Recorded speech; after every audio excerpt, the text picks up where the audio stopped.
প্রথমেই তোমায় বলি রাহুল, তোমার প্রতি আমার একটা স্নেহ ভালোবাসা এটা আছেই এবং ছিল। আহ, তার জন্য তুমি আমার কাছে এসছো বলে তোমাকে আমি প্রথমেই ধন্যবাদ জানাই এবং তোমার চ্যানেলকেও আমি ধন্যবাদ জানাচ্ছি।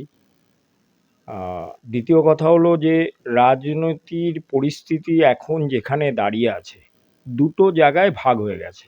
একটা হলো উন্নয়ন, আরেকটা হলো মোদির নেতৃত্বে সারা ভারতবর্ষ যেভাবে বিশ্বের দরবারে জায়গা করতে চলেছে, সেই জায়গার উপর বেস করে একটা কথা পরিষ্কার বলা যায় যে এই লোকসভা নির্বাচন কিন্তু হাড্ডাহাড্ডি লড়াই।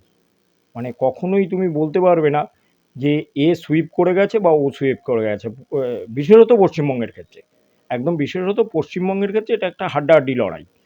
এইবার প্রশ্ন থাকলো যে তাহলে কারা এগিয়ে থাকতে পারে? এগিয়ে থাকতে পারে বলতে শাসক দল, পশ্চিমবঙ্গের শাসক দল, বিশেষত মমতা ব্যানার্জি, চিফ মিনিস্টার, মুখ্যমন্ত্রী, তিনি যেভাবে দলটিকে করেছিলেন এবং দলটিকে নিয়ে এগিয়েছিলেন, তাতে আজকের দিনে দাঁড়িয়ে তোমার মানে এইভাবে বলা যেত যে 42-এ 42 মমতা বন্দ্যোপাধ্যায়, কোনো প্রশ্ন নেই। কিন্তু সমস্যা হলো দল যেহেতু বড় হয়ে গেছে, তার ভিতরে অনেক রকম লোকের আগমন হয়েছে এবং তারা নিজের নিজের কর্মপদ্ধতি চালিয়ে দিয়েছে। যে জায়গাগুলো মুখ্যমন্ত্রীর পক্ষে কিছুটা জানা সম্ভব, কিছুটা জানা সম্ভব নয়, তার ফলে জনমানুষে একটা বিরূপ প্রতিক্রিয়াও দেখা দিয়েছে। এই বিরূপ প্রতিক্রিয়ার জন্য কিছুটা হলেও কিছুটা হলেও শাসক শ্রেণী কিন্তু ব্যাকফুটে, কিছুটা হলেও ব্যাকফুটে। এবার সাধারণ লোক যদি উন্নয়নকে ভেবে ভোট দেয়, তাহলে এক ধরনের হবে। আর সাধারণ লোক যদি, যেহেতু এটা লোকসভা নির্বাচন, শুধুমাত্র পশ্চিমবঙ্গ নিয়ে নির্বাচনটা নয়, সেই জন্য তারা যদি ভারতবর্ষের উন্নয়ন, ভারতবর্ষের পরিকাঠামো, ভারতবর্ষ যেভাবে এগিয়ে চলেছে সব দিকগুলো যদি বিচার বিবেচনা করে ভোট দেয়, তাহলে কিন্তু শাসক শিবিরে একটু আঘাত হলেও হতে পারে। না, মানুষের মন বলতে আমি তোমায় প্রথমেই বলি, যেটা এর আগেও তোমাকে বললাম, সেই কথাটাকে আবার পুনরাবৃত্তি করি। সেটা হলো যে মানুষ কিন্তু এখন দ্বিধাবিভক্ত।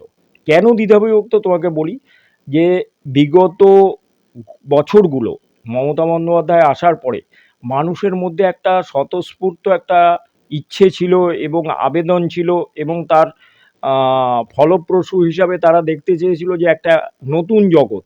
সেই নতুন জগৎটা দেখতে গিয়ে যখন সিপিএমের 34 বছরের রাজত্বকাল শেষ হওয়ার পরে তৃণমূল যখন আসে, মানুষের আশা আকাঙ্ক্ষা ভালোবাসা সব কিছু কিন্তু উজাড় করে মমতা বন্দ্যোপাধ্যায়কে দিয়েছিলেন এবং সেই জায়গার থেকে দেওয়ার পরে তারপরে প্রথম 5 বছরের নিরিখে যে পরিমাণ আশা পূরণ করা গেল, তারপরের 5 বছর থেকে আমি তোমাকে প্রথমেই বললাম যে বিভিন্ন লোকের সমাগম হয়েছে এবং তারা তাদের নিজেদের মতো করে যা মুখ্যমন্ত্রীর কর্ণগোচরে কিছুটা পৌঁছেছে, কিছুটা পৌঁছয়নি, এইরকম অবস্থায় তারা যে যার নিজের মতো করে নিজেদের দলকে চালাবার চেষ্টা করেছে, এই দলটাকে চালাবার চেষ্টা করেছে। এবং তার ফলে কি হয়েছে, তার ফলে অনেক সময় অনেক কিছু ঘটে গেছে যা মানে কোনো আশাই রাখা যায় না যে এই ঘটনাটা ঘটা উচিত নয়, সেই ঘটনাটাই ঘটেছে।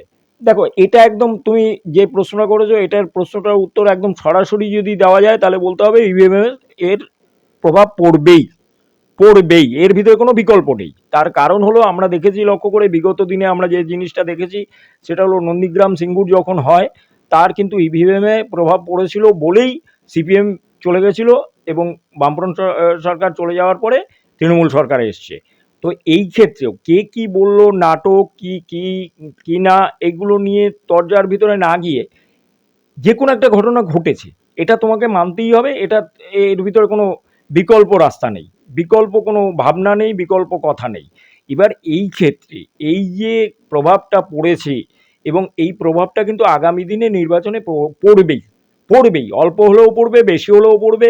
এবার কতটা পড়বে সেটা জনগণ করবে, নির্ধারণ করবে।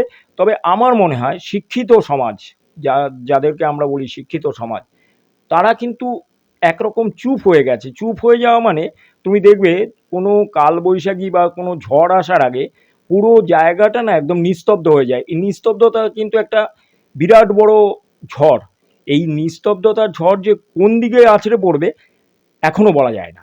দেখো, আমি প্রথমেই বলি, এই তারকা নিয়ে না আমার কাছে যদি তুমি প্রশ্ন করো, আমি একটাই কথা বলবো, সেটা হলো যে এক একটা জায়গায় এক একজন পারদর্শী, কোনো প্রশ্ন নেই। একজন তারকা তার অভিনয়ের মাধ্যমে সারা দুনিয়া কাছে সে সেরা হতে পারে, কিন্তু রাজনীতিটা রাজনীতি, রাজনীতিটা কিন্তু অভিনয় নয়। রাজনীতিতে তোমাকে একদম যেভাবে দাঁড়াতে হবে সেটা হলো সত্যিটাকে তোমাকে মেনে নিতে হবে, এবং সেই সত্যিটার নিরিখে তোমাকে জনগণকে বোঝাতে হবে। এই বোঝানোটা তারকাদের চোখে কিন্তু অতটা ভালোভাবে বোঝানো সম্ভব নয়। তার কারণ তুমি আগেও দেখেছো যে এই তারকাদের দাঁড় করিয়ে ভোটে জেতার পরে তারপরে তারকাদের যে যাওয়া আসা, কেন্দ্রে পৌঁছনো, এগুলো একটা বিরাট বড় গ্যাপ থেকে যায়। কিন্তু তারকা যদি তারকার জায়গাটা ছেড়ে যদি রাজনীতির ময়দানে আসে এবং যদি রাজনৈতিক ব্যক্তিত্ব হওয়ার চেষ্টা করে এবং মানুষের পাশে দাঁড়াবার চেষ্টা করে, তাহলে কিন্তু সেই তারকা কিন্তু সবার থেকে সবার থেকে এবং মানে ভূপৃথিবীতে সে সমাদৃত হবে। এইটা তোমায় বলতে পারি।